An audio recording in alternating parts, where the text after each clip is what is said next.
Tudo da Canção Nova em um só lugar. Canção Nova Play. O Senhor esteja convosco. Ele está no meio de nós. Proclamação do Evangelho de Jesus Cristo segundo Mateus. Glória a vós, Senhor.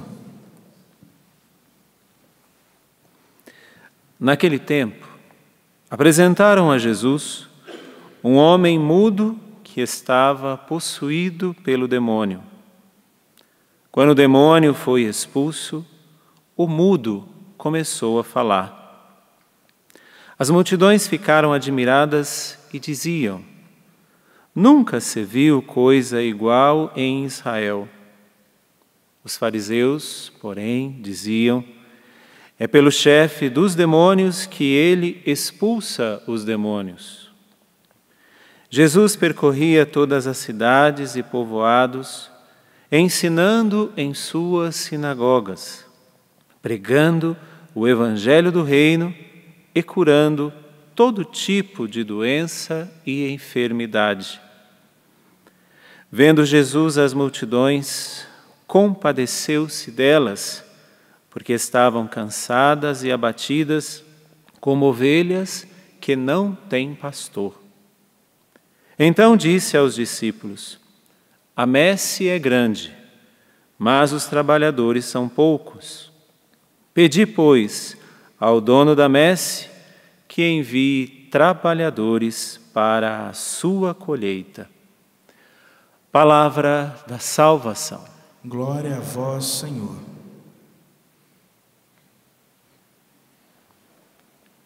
Meus irmãos e minhas irmãs, nós estamos na primeira leitura durante esses dias, transcorrendo a profecia de Oséias.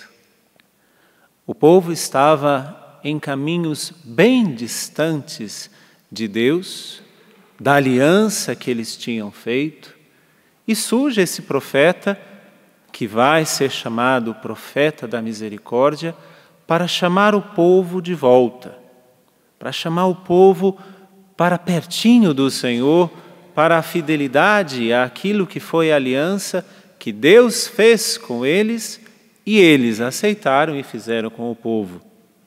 Porém, não basta apenas chamar, vem. Em muitos momentos é preciso uma boa correção para que o povo acorde. Seja naquele tempo, seja nos nossos tempos. Deus, Ele continua nos chamando com amor, com misericórdia, mas também exortando-nos e corrigindo-nos. E aí, na liturgia de hoje, nós nos colocamos com uma interrogação. A primeira leitura começa dizendo assim: assim fala o Senhor. Eles constituíram reis sem minha vontade. Constituíram príncipes sem o meu consentimento. Sua prata e seu ouro serviram para fazer ídolos e para a sua perdição. A pergunta que nós devemos fazer: a que rei nós servimos? A que príncipe nós servimos? As nossas riquezas, não digo somente as riquezas como ouro e prata, mas todos os nossos dons estão sendo empenhados em que ou em quem? O reinado que aparece declarado e denunciado por Oséias vai trazer não somente para aqueles que estavam longe uma correção, mas para aqueles que também estavam perto, porque continua o profeta dizendo: Efraim ergueu altares para expiação dos seus pecados, mas seus altares resultaram-se em pecado. Como se nós tivéssemos edificado este templo e colocado este templo a serviço de outros deuses. Como se nós aqui prestássemos o nosso culto e daqui, saindo a Eucaristia, nós usássemos deste altar para fazer outras coisas. O que Deus está nos chamando a atenção no dia de hoje? que reino nós servimos? Será que, frente ao reino que Ele quer nos trazer, nós servimos a Ele ou aos reinos que aparecem por aí lá fora? Como o próprio profeta vai dizer, constituíram reis sem a minha vontade. Mas vamos colocar então de uma maneira muito mais clara. Quais são os nossos ídolos? A quem nós somos capazes de fazer tudo por aquela pessoa em ano eleitoral? Seria muito interessante fazer essa pergunta. A quem realmente nós queremos servir? Ou melhor, a quem queremos eleger para que nos sirvam? Porque assim deveria ser correto numa democracia como é o Estado Democrático de Direito Brasil? Ou será que nós fazemos tantas arruaças, tantas confusões por causa de ídolos e não por causa de pessoas que deveriam ser colocadas lá para nos servir? Vejamos os últimos noticiários. Que verdadeira bagunça que se encontra o nosso país. E a que rei nós queremos servir? E a quem nós queremos servir? Se deste lado encontram estes reis que ainda estão por aí, o Evangelho nos mostra qual é o verdadeiro reino de Deus. Começa o Evangelho dizendo, naquele tempo, apresentaram a Jesus um homem mudo possuído pelo demônio. Quando o demônio foi expulso, o mudo começou a falar. Se queremos servir não ao reino deste mundo, não ao príncipe deste mundo e a todos os seus seguidores que estão espalhados por aí, a primeira coisa para servir o reino de Deus é não compactuar em nada com o mal. E aí eu peço que você consulte o seu coração. Podemos até externamente servir a Deus, fazendo inúmeras coisas para Ele. Mas agora eu queria que você consultasse o teu coração, porque é aí onde habita o reino de Deus. Jesus não compactuava em nada com o mal, porque o mal não vem dele. O mal vem do demônio. Por isso que ao apresentarem esta pessoa possuída pelo demônio, Jesus expulsa o demônio.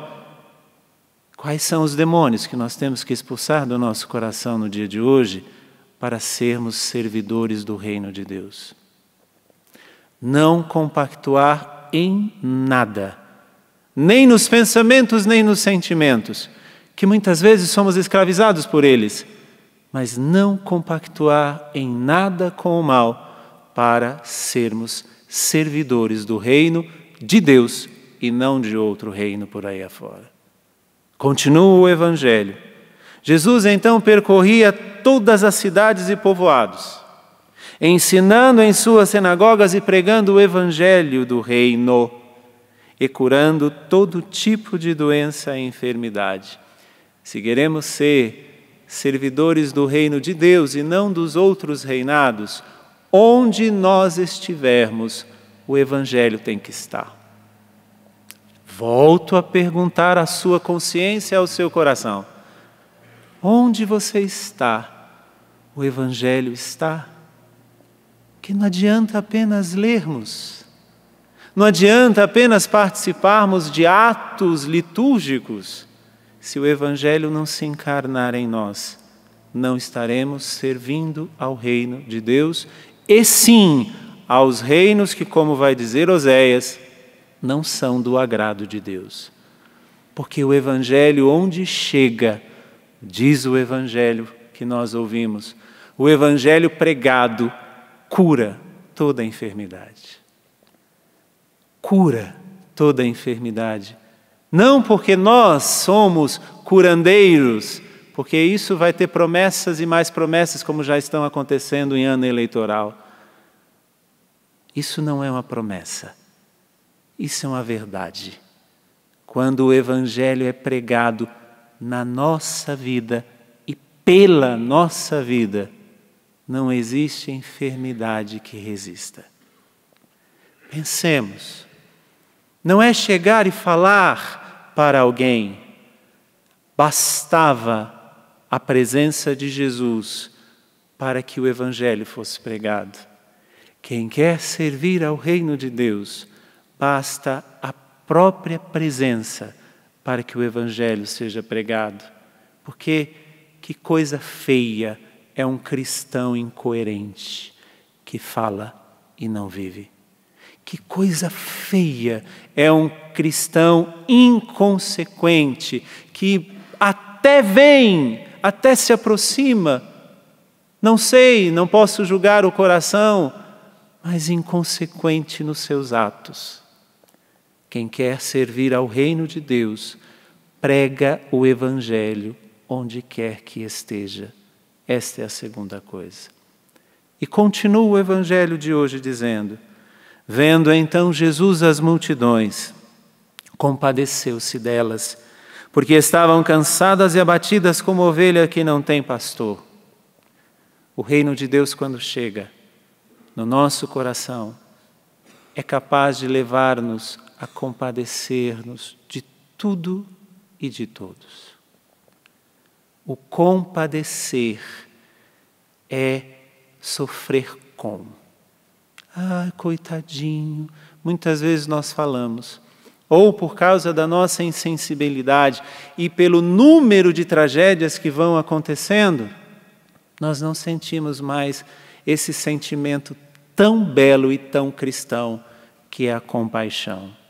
Por exemplo, não sei se vocês têm acompanhado o que tem acontecido lá na Tailândia, com aqueles jovens que estão presos e que estão saindo aos pouquinhos.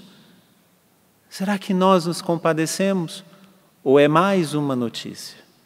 Quantos refugiados tendo que sair dos seus países por conta das guerras e das discussões políticas religiosas? Será que é mais uma notícia? Ou será que nós nos compadecemos dessas situações? Quantas tragédias no Brasil? Agora, a notícia era a Copa, e com a Copa todas as outras coisas, todos os outros problemas do país foram resolvidos, porque só se noticiava a Copa. Não fiquemos apenas com o que nos é falado no jornalismo aí fora, mas tenhamos o coração ocupado pelo reino de Deus, capaz de se compadecer de tudo e de todos. A que rei você serve? Ao rei que não está no agrado de Deus ou ao rei Jesus? Louvado seja nosso Senhor Jesus Cristo. Tudo da Canção Nova em um só lugar. Canção Nova Play.